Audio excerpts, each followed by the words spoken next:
This is Bharat FM. बजेगा भारत, झूमेगा Bharat.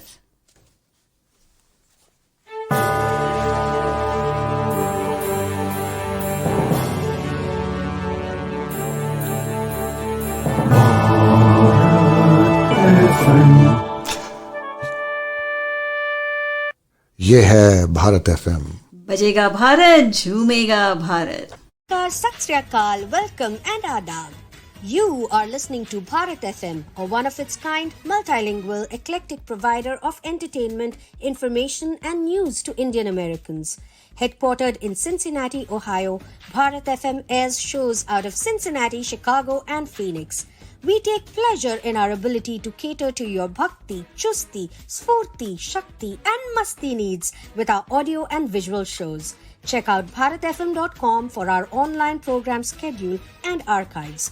I'm sure the content will definitely tickle your senses. Tune in via the 24-hour web streaming on bharatfm.com or via the Bharat FM app. More information can be procured at 513-488-5070.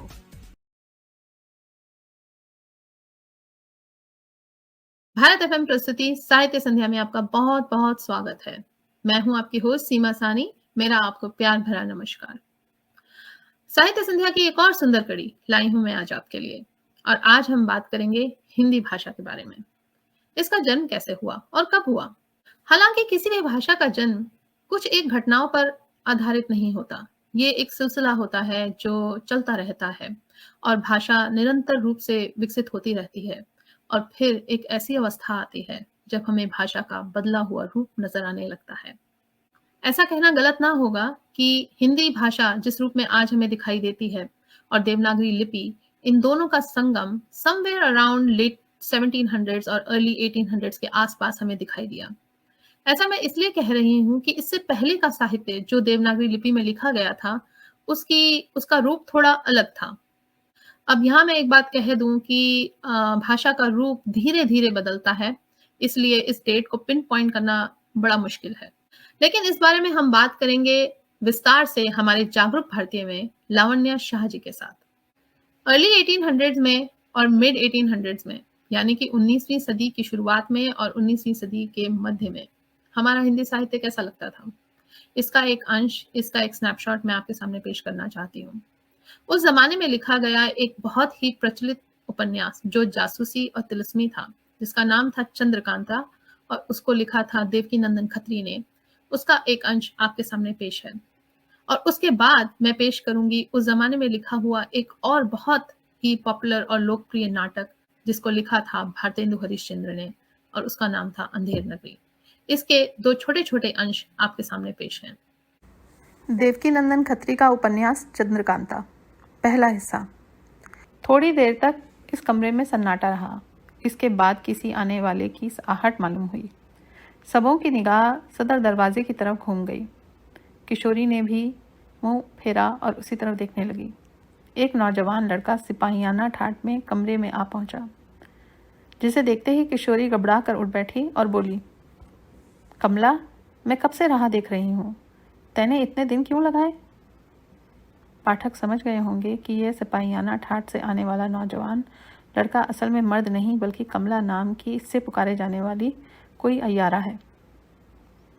कमला, यही सोच के तो मैं चली आई कि तुम घबरा रही होगी, नहीं तो 2 दिन का काम और था। किशोरी, क्या अभी पूरा हाल मालूम नहीं हुआ? कमला, नहीं। किशोरी, चुनार में तो हलचल खूब मची होगी। कमला, इसका क्या पूछना है, मुझे भी तो जो थोड़ा बहुत हाल मिला वह चुनार ही में। किशोरी, अच्छा, क्या मालूम हुआ? कमला, बूढ़े सौदागर की सूरत बन जब मैं तुम्हारी तस्वीर जड़ी अंगूठी दे आई तो उस समय उसकी सूरत, शक्ल, बातचीत और चाल ढाल में फर्क पड़ गया। दूसरे दिन मेरी यानी कि सौदागर की खूब खोज हुई। किशोरी, इसमें कोई शक नहीं कि मेरी आह ने अपना असर किया। फिर क्या हुआ? कमला, उसके दूसरे या तीसरे दिन उन्हें उदास देख आनंद सिंह कश्ती पर हवा पिलाने ले गए। साथ ही एक बूढ़ा नौकर भी था। भारतेंदु हरिश्चंद्र का नाटक अंधेर नगरी।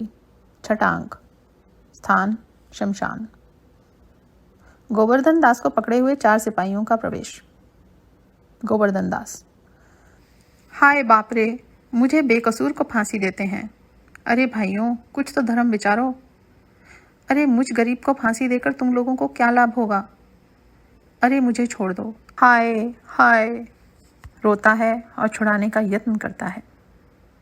पहला सिपाही: अबे चुप रहे, राजा का हुक्म भला कहीं टल सकता है। तेरा आखिरी दम है, राम का नाम ले, बेफायदा क्यों शोर करता है, चुप रहे। गोवर्धन दास: हाय, मैंने गुरुजी का कहना ना माना, उसी का ये फल है। गुरुजी ने कहा था कि ऐसे नगर में न रहना चाहिए, ये मैंने ना सुना। अरे इस नगर का नाम ही अंधेर नगरी है और राजा का नाम चौपट है, तब बचने की कौन आशा है। अरे इस नगरी में ऐसा कोई धर्मात्मा नहीं जो इस फकीर को बचावे। गुरुजी कहाँ हो, बचाओ बचाओ, गुरुजी गुरुजी।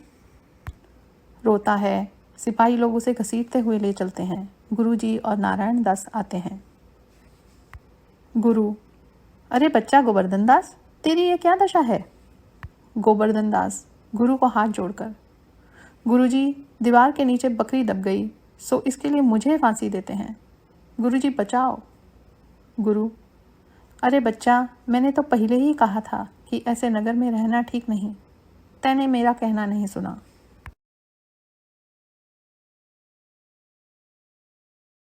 इसके साथ ही मैं आपके सामने पेश करना चाहती हूँ उसी दौरान लिखी गई 2 गज़लें जो मिर्ज़ा गालिब और मोमिन खां मोमिन ने लिखी थी।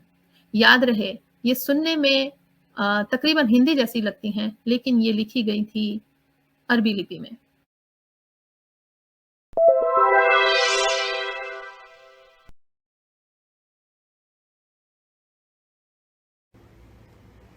हर एक बात पे कहते हो तुम कि तू क्या है, तुम ही कहो ये अंदाज़े गुफ्तगू क्या है।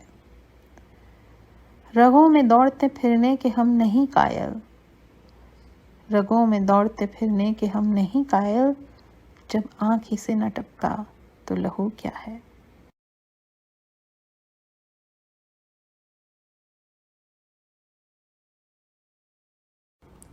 कभी हम में तुम में भी चाह थी, कभी हमसे तुमसे भी राह थी, कभी हम भी तुम भी थे आशना, तुम्हें याद हो कि न याद हो। सुनो जिक्र है कई साल का कि किया आपने एक वादा था, सो निभाने का तो जिक्र क्या, तुम्हें याद हो कि न याद हो, तुम्हें याद हो कि न याद हो।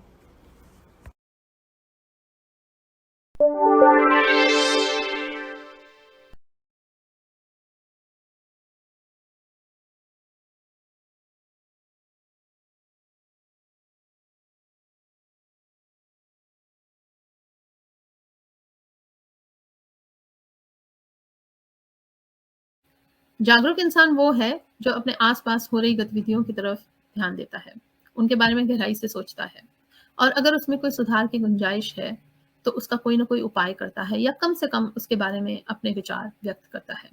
तो आज के हमारे जागरूक भारतीय में हम मिलेंगे लावण्या शाह जी के साथ। ये एक लेखिका हैं और कवयित्री हैं और ये एटलांटा जॉर्जिया में स्थित हैं। इनसे हम विस्तार में हिंदी भाषा के बारे में बात करेंगे। लावण्या जी, आपका बहुत बहुत स्वागत है जागरूक भारतीय साहित्य संध्या में। नमस्ते सीमा जी, और सभी सुनने वाले दर्शकों को भी मेरा सस्नेह सादर नमस्ते। मैं बहुत खुश हूँ कि आपके साथ फाइनली हमें एक मौका मिला इंटरव्यू करने का और आपकी जो जानकारी है हिंदी भाषा में और जो हिंदी साहित्य में हमारे दर्शकों तक पहुँच पाएगी। तो इस प्रोग्राम के लिए मैं बहुत एक्साइटेड हूँ, बहुत उत्सुक हूँ और बहुत आतुर हूँ। मैंने भी आपके लिए थोड़ा रिसर्च भी करके रखा, क्योंकि हम जो भी कहते हैं और लोग सुनने वाले हैं उनको भी कोई अच्छी ऐसी कुछ जानकारी भरी बातें सुनने को मिले, इसलिए ही मैंने भी इसका थोड़ा रिसर्च करके रखा है। चलिए आगे बढ़ते हैं अब, है ना? हाँ जी, और आज का विषय बहुत बहुत महत्वपूर्ण है इसलिए कि इस बारे में मुझे नहीं लगता कि बहुत लोग बात करते हैं और बहुत लोगों को जानकारी भी है। जी, सही। तो हम पहले सवाल की तरफ जाते हैं। हाँ जी। तो भाषा का विकास और उसकी क्रमबद्ध उन्नति, the evolution of language and its development is a continuous process. ये एक क्रमबद्ध रूप से चलता रहता है हमारी सभ्यता के साथ और हमारी संस्कृति के साथ। पर जी। फिर भी आप हमें ये बताइए कि हिंदी जिस रूप में हम आज उसे जानते हैं, जिस रूप में आज हम उसे जानते हैं, उसका जन्म कैसे हुआ? अच्छा, सीमा जी और सुनने वाले सभी से मैं कहूँगी कि हिंदी पर हमें बहुत गर्व है और भारत की अन्य सभी भाषाओं के लिए भी हमारे मन में उतना ही स्नेह और आदर है।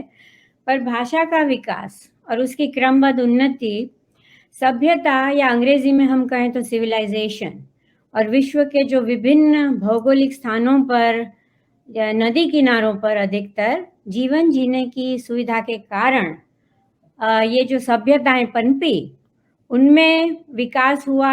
मानव जाति सभ्यता आज 21वीं सदी के मुहाने पर आ खड़ी हुई है। और भारत भूमि की बात करें तो सभ्यता के अवशेष हमें सिंधु नदी के किनारे पर मोहनजोदाड़ो, हड़प्पा, कालीबंगा, लोथल, धोलावीरा, राखीगढ़ी, ये सब इसके प्रमुख केंद्र थे। हाँ जी, हाँ, बहुत और सही। इसे हम ब्रॉड नाम दे देते हैं, उसका शीर्षक रखा है सिंधु घाटी सभ्यता। तो ये इसका काल था हड़प्पा का 3300 ईयर्स अप्रोक्सीमेटली, उतना तो हाँ था जी। ही। हम्म। और मान्यता है कि विश्व के प्रथम नगर ग्राम, उसमें जो सभ्यता आबाद हुई वो 8000 वर्ष पुरानी है। हाँ जी। और भारत के उत्तर पश्चिम दिशा में कालांतर में कई सदियों पश्चात, जिसे हम आज की हिंदी भाषा कहते हैं, जो हमारी आज की बोलचाल की हिंदी भाषा है, इसका उद्भव और चलन आप पश्चिम दिशा में देखें भारत की तो राजस्थान से पूर्व में वैद्यनाथ तक और झारखंड तक है। उत्तर में हिमालय के हिमखंडों से लेकर के सातपुड़ा की जो पहाड़ियां हैं वहां तक ये पूरा प्रदेश फैला हुआ है। जी। और इसमें जो नगर खास आए वो थे प्रयाग, काशी, अयोध्या, मथुरा, वृंदावन, हरिद्वार, बद्रीनाथ, उज्जैन इत्यादि। भारतवर्ष की प्राचीनतम जो सबसे पुरानी भाषा है हमारे भारतवर्ष की, वो तो देववाणी संस्कृत है।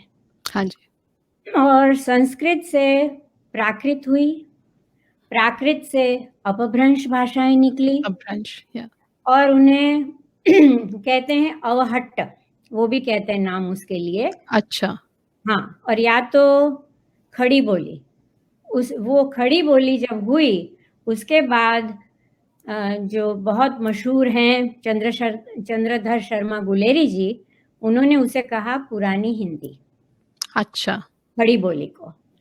और बौद्ध धर्म ग्रंथ जो हैं वो ज़्यादातर पाली भाषा में लिखे गए थे और जो जैन आगम थे वे अर्धमागधी उसमें लिखे गए थे। अर्धमगधी। हाँ, मागधी यानी मगध प्रदेश, उसके पास जो बोलचाल की भाषा थी उसे अर्धमागधी ये कहते थे। अच्छा। और अखिल भारतीय चेतना जो है, हमारे समस्त भारत की चेतना, यानी हमारी जो ऊर्जा शक्ति है, भारत का जो संस्कार है, संस्कृति है, उसकी भाषा हिंदी है। हाँ जी। आज के समय में। और भाषा और व्याकरण की दृष्टि से देखा जाए तो खड़ी बोली से ही हिंदी निकली है।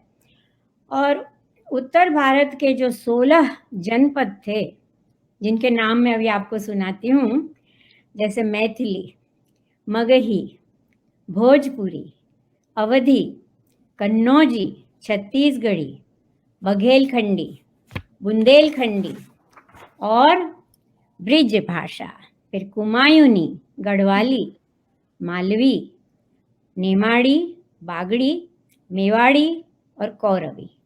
और कौरवी वो खड़ी बोली, उसी का दूसरा नाम है कौरवी। अच्छा।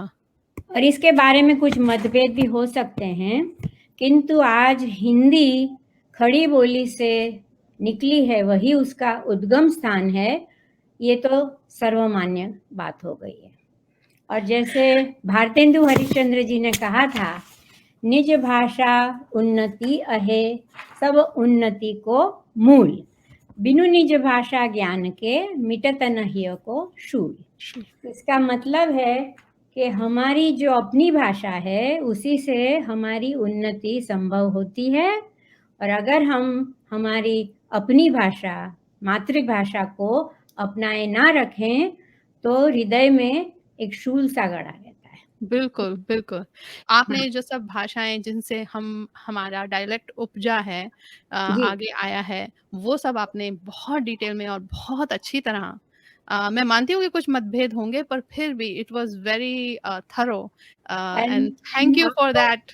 नहीं, नहीं, इसीलिए मैं आपको ये भी कह दूँ साथ में कि मूल भाषाएँ जितनी भारत की हैं, इतनी सदियों से जो भारत में हुई हैं, उनके सबसे प्राचीनतम तो संस्कृत ही है, उसका बेस। हाँ जी। उसी से अपभ्रंश हुई या बदलाव आया, जैसे-जैसे समय गुज़रता गया, उसमें जो बदलाव आए, पर ये सारे जो उसका मूल आधार कहेंगे, वो तो संस्कृत में ही था। हाँ उसी जी, से सारी भाषाएँ उपजी। उपजी हैं। अपभ्रंश के लिए हम कहेंगे शौरसेनी, कौरवी, नई बोली, और इसमें सबसे पहले गद्य लिखा गया, और उस जिसे हम प्रोज़ कहते हैं अंग्रेज़ी प्रोज़, में। हाँ, मैं वही पूछने वाली थी कि आप दर्शकों को बताइए गद्य का क्या गद्य मतलब है? गद्य का मतलब अंग्रेज़ी में उसका मतलब होता है प्रोज़, प्रोज़, और उसके बाद पद्य या कविता, कविता। वो उसके बाद में बनी। और ऐसा नहीं है कि जब खड़ी बोली उभरी तब उसका विरोध न हुआ हो। ब्रिज भाषा थी, वो पूरे ब्रिज के इलाके में उसका बहुत महत्व था, तो हुँ, हुँ। उसके साथ खड़ी बोली की तकरार हुई। और मैथिली जो थी भाषा, वो प्राचीनतम भाषाओं में से एक है भारत की, और मैथिली का प्रथम प्रमाण हमें मिलता है रामायण में, क्योंकि मिथिला नरेश, राजा जो जनक थे, सीता जी के पिताजी ने हम कहते हैं, वो मिथिला की राजभाषा थी, मैथिली। अच्छा, और विद्यापति जैसे सरस पदावली लिखने वाले, लिखने वाले। 12वीं सुंदर, सदी, Vidyapati was 12th century I believe. Yes, yes, और फिर यस, गीत गोविंद के रचयिता जयदेव, उन्होंने भी जयदेव। लिखा। तो मैथिली भाषा को उन लोगों ने प्रतिष्ठित कर दिया था बहुत समय पहले। खड़ी बोली का तब नामो निशान तक, नामो-निशान नहीं था, अवधि थी तब। अवधि थी। ये सारी भाषाएं जो हम बोले, बुंदेलखंड में बुंदेलखंडी थी, कन्नौज के एरिया में कन्नौजी थी, ये भारत के सारे जनपद थे पुराने। हाँ जी, और संस्कृत के जो पंडित थे, जो संस्कृत ज़्यादा व्यवहार में रखते थे, उन्होंने भी खड़ी बोली की बड़ी खिल्ली उड़ाई थी, जब शुरू हुई थी तब। उसका क्योंकि मज़ाक क्या था? क्योंकि वो शायद ऐसा महसूस करते होंगे कि ये थोड़ी-सी न्यूअर एंड इमैच्योर लैंग्वेज है। हाँ, पर भारत की आत्मा को प्रतिबिंबित करने के लिए खड़ी बोली हिंदी सामने आई थी उस वक़्त, ऐसा अच्छा, हुआ। और हिंदी भाषा की विशेषता क्या है कि वो विशेषण प्रधान है, और जो अन्य मध्ययुगीन बोलियां थी, वे संश्लेषण प्रधान थी। उसका मतलब होता है समन्वयकारी, जोड़ने वाली, या अंग्रेजी में हम जिसे कहें तो वहाँ लोक, समाज, बोलचाल, व्यवहार, उसका सिंथेसिस थी। अच्छा, उसे उसे कहते हैं संश्लेषण, अच्छा, समन्वयकारी। और ऐतिहासिक महत्व, भौगोलिक विस्तार जितना भी था इन भाषाओं का, वो अपनी-अपनी सांस्कृतिक देन के कारण हिंदी इस भूखंड पर महत्वपूर्ण हो गई बाद में, क्योंकि हिंदी हमारे संस्कारों की भी भाषा बनी। हाँ जी। जी। तो एक एक सवाल मेरे ज़हन में आता है, वो हुँ, ये कि आप शायद थोड़ा संक्षेप में हमारे दर्शकों को ये बताइए कि इन सब डायलेक्ट्स में, इन सब बात भाषाओं में अरबी और पर्शियन, हुँ, हुँ। इसका इसकी एंट्री कैसे हुई? ये कैसे हमारे इनका इन्फ्लुएंस कैसे हुआ? हाँ, वही उसी पर आते हैं हम लोग। बात है सन 1857 की, जब भारत में गदर हुआ था। हाँ जी, इतिहास के पन्नों पर लिखा गया है, और वो हुआ था अंग्रेजी सत्ता को भारत के भूखंड हटाने की। हटाने के लिए, उनको उखाड़ फेंकने के लिए। कई प्रबल प्रयास हुए, और तब खड़ी बोली का बहुत अच्छा विकास हुआ। उसी अरसे में जो शासक वर्ग था, जो राज करता था, जिनके हाँ जी। हाथों में सत्ता थी, यानी दरबार जो थे, उनके दरबारी थे, सरकार और शहरों की जो छावनियाँ थी सेना की, उसमें उर्दू का विकास हुआ। हाँ जी। और हिंदवी, जिसे कहते हैं हिंदवी, हाँ। ज़बान-ए हिंदी, उसी से उर्दू भाषा बनी थी उस वक़्त। और भारत की सांस्कृतिक जो परंपराएँ हैं अब हमारी, वे नदी के समान थी। उसके बीच में आप समझ लीजिए एक मध्य में एकल टापू हो, इस तरीके से उर्दू बनी। अच्छा। जी, इट और was a island, it was a island. it was not a river. All the other right. languages were flowing rivers. हुँ। उर्दू भाषा में ही अरबी और फारसी शब्दों का बाहुल्य है। बहुत हाँ जी, ज़्यादा मात्रा में उसका उपयोग किया गया। उपयोग है। और जो ग्रामीण इलाके थे, उनको कहते हैं दहका हुँ, भाषाएँ। हुँ। उनके जो शब्द थे प्रचलन में, उसका उर्दू ने बहिष्कार किया। उसे हटा दिया गया, क्योंकि अच्छा। उर्दू के पास वैसी चीज़ों के लिए जगह नहीं थी उर्दू भाषा में। उन्होंने लिए शब्द कहाँ से? अरब देशों के, हुँ, इफ़्तेहान, हुँ। वहाँ के लोगों का। इस कारण से उर्दू महफ़िल, मुशायरे, तफ़रीह, मन बहलाव, मनोविनोद, शौक या कहें तो निजानंद, अपना खुद का आनंद और रोमांटिसिज़्म। हाँ, और कोर्ट और कचहरी की भाषा बनी। कोर्ट और कचहरी। दैट्स जी, वेरी इम्पोर्टेंट। आई थिंक ये बहुत अच्छी ऑब्जर्वेशन है कि एंड वो दिखाई भी देता है, आज भी उसके अवशेष दिखाई देते हैं हमारे जीवन में कि generally romantic poems are in Urdu and और language of court, yes, you know, yes, that's true. It is very still very evident. Yes, सही कह रही हैं। और निज़ाम और नवाबों के साथ जब सामंतशाही, जो उनके सामंत थे, सूबेदार वगैरह, और जब मुगल साम्राज्य उसी अरसे में उसका विघटन हुआ, उसकी सत्ता जो थी भारत पर, वो बिखर गई, हाँ भारत जी। के दूर-दूर तक। तो जैसे हैदराबाद चली गई निज़ाम के साथ, तो हुँ, हुँ। उर्दू भाषा का इस तरीके से विकास हुआ। मुगल साम्राज्य के विघटन के बाद उसका छितराव हुआ, बिखराव हुआ। और हिंदी भाषा को महाद्वीप बनकर विकसित होने की प्रबल इच्छा थी, जो हिंदी भाषा स्वयं में थी। और इसीलिए हिंदी का आदिकाल भारत भाग्य विधाता के पुनर्जागरण का भी समय हम कह सकते हैं। कह सकते हैं। जी, और हिंदी भाषी भूखंड में जो उर्दू प्रेमी हिंदू थे, हाँ जी। उनकी उनकी क्या दशा थी? वे अपनी जो काम का था, जीविका उपार्जन, यानी जो कमाने के उनके रास्ते थे, साधन, हाँ। व्यवहार थे, उसमें तो वे उर्दू का उपयोग कर लेते थे, किंतु जो गृहस्थ जीवन था व्यक्ति का, हिंदू हुँ। लोगों का, जिन्हें उर्दू से बहुत प्रेम था, वे भी अपने त्योहार, जैसे दिवाली है, दशहरा है, नवरात्रियाँ हैं, तो उसमें बच्चे के जन्म में, हुँ, नामकरण हुँ। में, उसके विवाह में, और 3 पड़ाव होते हैं मानव के जीवन के, मानव के जीवन के। विवाह और अंत्येष्टि, या तो डेथ। हाँ उसके जी। टाइम के जो रिचुअल्स होते हैं, वे हाँ सब जी। तो उर्दू शब्द से नहीं किए जाते। नहीं, किए ही नहीं जा सकते थे। जी, तो यस। तब हिंदी भाषा ही उपयोग में ली जाती थी उस वक़्त। ये एक बहुत ही इंटरेस्टिंग पॉइंट है कि जो हमारा जीवन होता है उसके कई एस्पेक्ट्स होते हैं।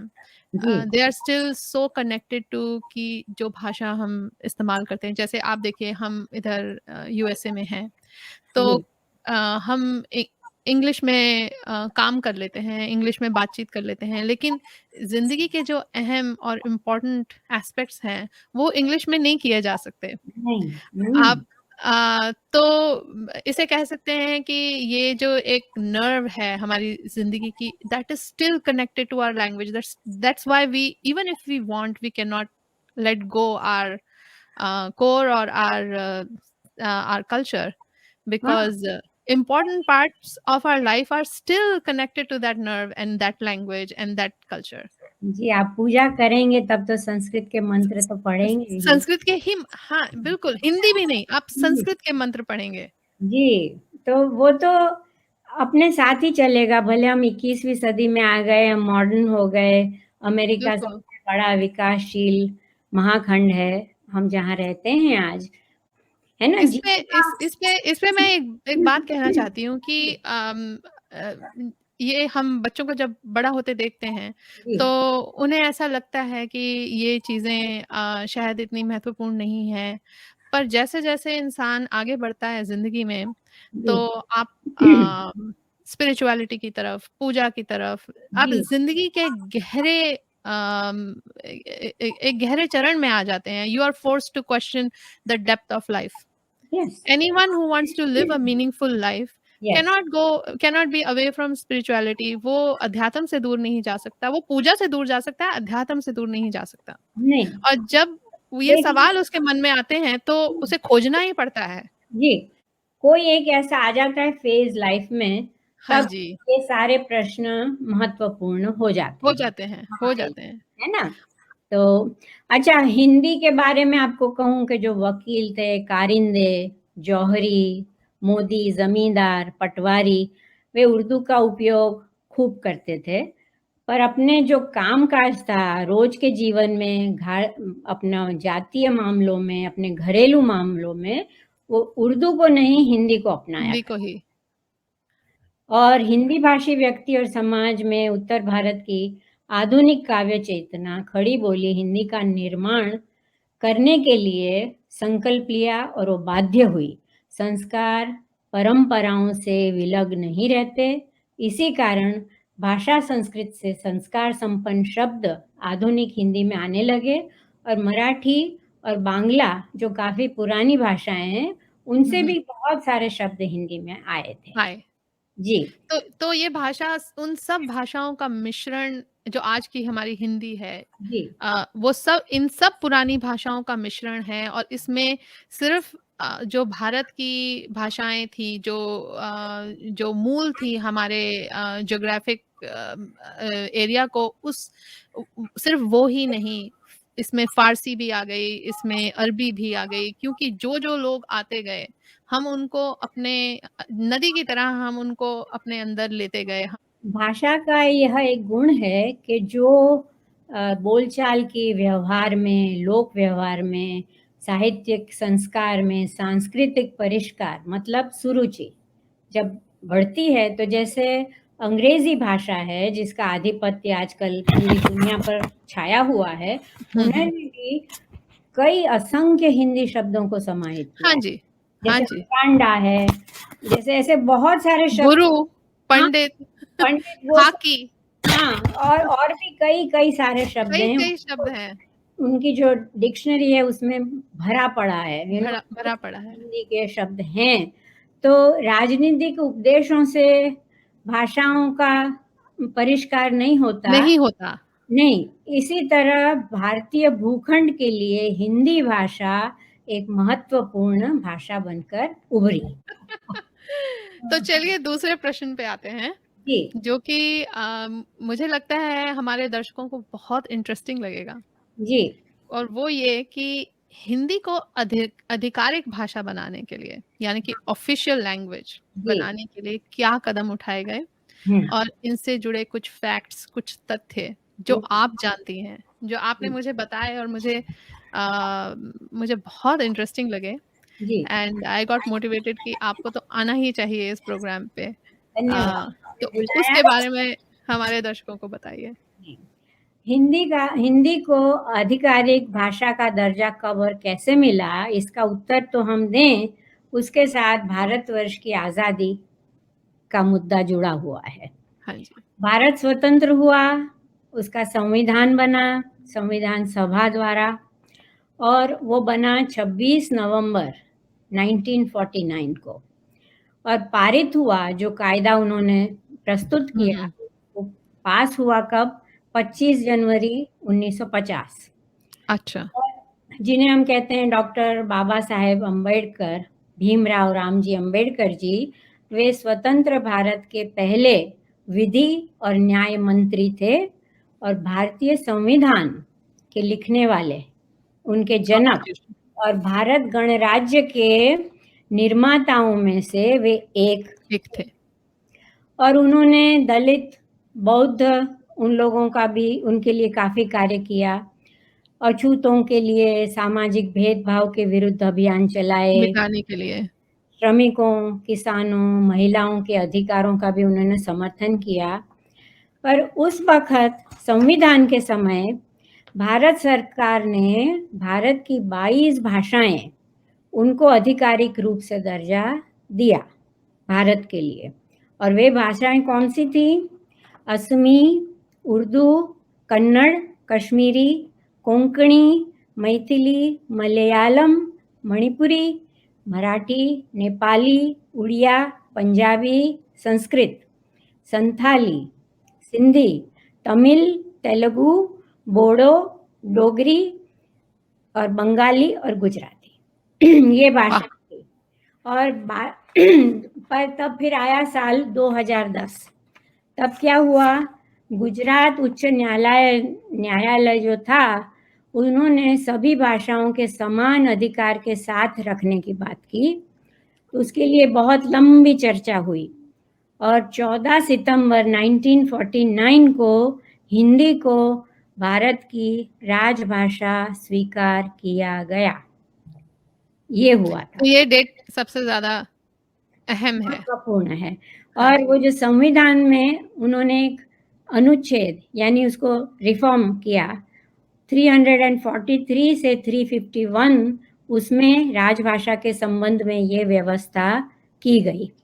और इसकी स्मृति को ताज़ा रखने के लिए हर साल 14 सितंबर का दिन प्रतिवर्ष हम हिंदी दिवस के रूप में मनाते हैं।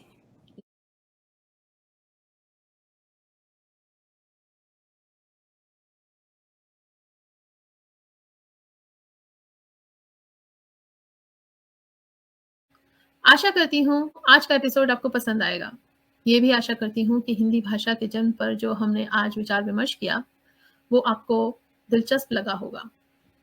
हिंदी भाषा के जन्म और उसकी उन्नति के बारे में आपके क्या विचार हैं? क्या आप इनसे जुड़े कुछ तथ्य जानते हैं जो आप हमारे साथ शेयर करना चाहते हैं? अगर ऐसा है तो कमेंट्स में लिखकर जरूर बताएं। आप हिंदुस्तान में रहें या हिंदुस्तान से बाहर रहें, मेरा आपसे ये निवेदन है कि हिंदी साहित्य को अपने जीवन में जरूर जगह दीजिए। मैं अगले हफ्ते आपके सामने फिर हाजिर होंगी नए विचार विमर्श, नए साहित्य के साथ।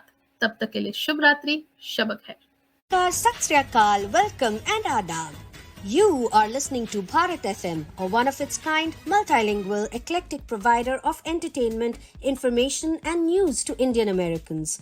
Headquartered in Cincinnati, Ohio, Bharat FM airs shows out of Cincinnati, Chicago and Phoenix.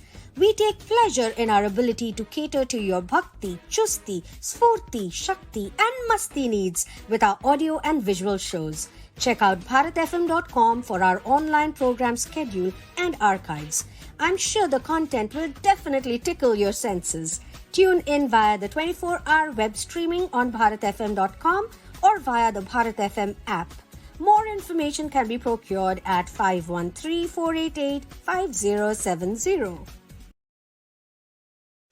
This is Bharat FM. बजेगा भारत, झूमेगा भारत।